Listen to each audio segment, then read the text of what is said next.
안녕하십니까. 집중 후 시 매놀 뚜껑 이탈 방지를 위한 매놀 뚜껑 설계에 대해 발표할 김민중입니다. 최근 기상이변으로 국지성 집중호우 발생 빈도가 증가함에 따라 매놀 뚜껑 이탈 보고가 증가하고 있습니다. 집중호우가 발생하여 설계 허용치보다 많은 유량이 유입될 경우 모두 연결된 하수 시스템에서 저지대에 위치하거나 특정 이유로 압력이 낮은 배수구에서 역류가 발생하게 됩니다. 이때 40kg에서 160kg까지 나가는 매놀 뚜껑임에도 불구하고 수압을 버티지 못해 매놀 뚜껑이 튀어오르거나 이탈하는 경우가 발생합니다. 좌측 이미지는 국립재난안전연구원에서 매놀 뚜껑 이탈 실험을 한 사진입니다. 특히 유입 유량이 높을 경우 차량도 심하게 요동치는 모습이 있었습니다. 매놀 뚜껑 이탈로 인해 발생하는 사고는 해마다 보고되고 있습니다. 22년 8월 서울 강남에서는 폭우로 인해 이탈한 매놀 뚜껑을 알아차리지 못하고 50대 누나와 40대 남동생이 추락하여 사망하는 사고가 있었고, 23년 8월에는 역류하는 물의 강한 수압을 버티지 못하고 매놀 뚜껑이 튀어올라 시내버스 밑바닥을 뚫는 사고도 있었습니다. 그 외에도 발이 빠져 다치는 등 크고 작은 사고가 꾸준히 발생하고 있습니다. 따라서 저는 역류가 발생하여도 이탈하지 않는 안전 매놀 뚜껑 제작을 설계 목표로 설정하였습니다. 세부 목표로는 워터펌프의 유량을 조절하는 PWM을 사용하고 랩뷰를 이용한 자동 제어 시스템을 구현하는 것입니다. 먼저 완성 작품의 전체 모습입니다. 크게 매놀 뚜껑, 매놀 프레임, 물통 세 파트로 나뉘어져 있으며 워터펌프와 유량계는 호스를 이용하여 외부에 설치하였고 수위 센서는 매놀 프레임 내부에 설치하였습니다. 매놀 프레임은 지속적으로 물이 흘러나가는 것을 구현하기 위해 가운데 구멍을 뚫었고 유량이 너무 많아져 넘치는 것을 방지하기 위해 옆면에 물통으로 이어지는 호스를 한 개 더 설치하였습니다. 사용한 장비는 매놀 내부 수위와 유량을 측정할 수 있는 수위 센서와 유량 센서, 유량을 조절하는 워터펌프와 매놀을 고정할 서브모터, 그리고 각 장비의 전격 전압을 맞추기 위해서 배터리와 직접 제작한 파워 컨버터를 사용하였습니다. 이와 함께 디지털 신호를 위한 NI9401과 아날로그 신호를 위한 NI9205를 사용하였습니다.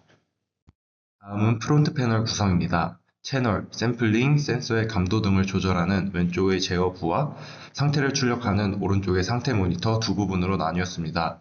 특히 워터펌프는 슬라이드를 사용하여 유량을 조절할 수 있게 하였고, 그래프와 함께 매놀 수위를 직관적으로 관찰할 수 있는 가시화창을 함께 두었습니다. 다음은 코드입니다. 워터펌프는 슬라이드를 이용하여 설정한 값에 따라 하이타임과 로우타임이 조절되도록 하였고, 수위 및 유량 센서는 그래프 출력과 함께 평균 전압이 출력되고 이를 각각 현재의 수위와 유량으로 변환되어 나오도록 하였습니다. 다음으로 서버모터는 펌프와 마찬가지로 PWM 제어로 각도가 조절되며 유량이 약 0.6 rpm 이상 그리고 수위가 약 4cm 이상이라는 두 가지 조건 중 한 가지만 만족하여도 작동하여 매놀 뚜껑을 고정할 수 있도록 하였습니다. 다음으로 작동 영상입니다. 먼저 프론트 패널에서 유량을 조절함에 따라 나오는 물줄기의 세기가 달라지는 것을 볼 수 있습니다. 영상에서는 일정하게 유량을 조절하기 위해 숫자형 컨트롤을 사용하였지만 슬라이드로도 조절이 가능합니다. 다음으로 물이 차오름에 따라 수위가 변하는 모습을 촬영하였습니다. 그래프와 가시화창으로 실시간으로 수위를 확인할 수 있습니다.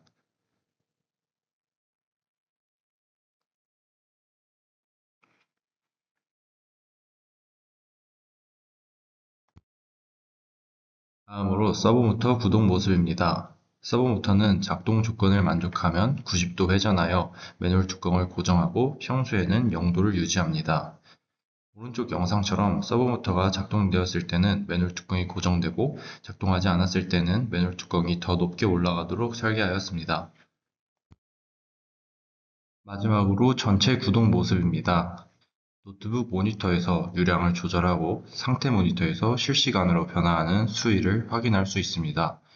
또한 수위가 일정 수준이 되면 서브모터가 작동하는 모습을 근접하여 촬영하였습니다.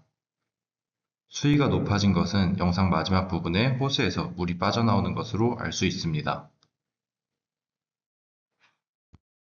마지막으로 결론입니다. 저는 아날로그 및 디지털 신호, PWM, 상태 머신 등 수업 중 배운 내용을 다양하게 활용하여 처음 구상한 대로 작동이 되는 결과물을 내는 데 성공하였습니다. 하지만 코드가 다소 복잡하고 전선 연결이 헷갈리는 경우가 있었고, 모터와 센서가 기대했던 것만큼 정확하게 작동하지 않았습니다. 이 점을 개선한다면 더욱더 나은 결과를 낼 수 있을 것입니다. 이상으로 발표를 마치겠습니다. 감사합니다.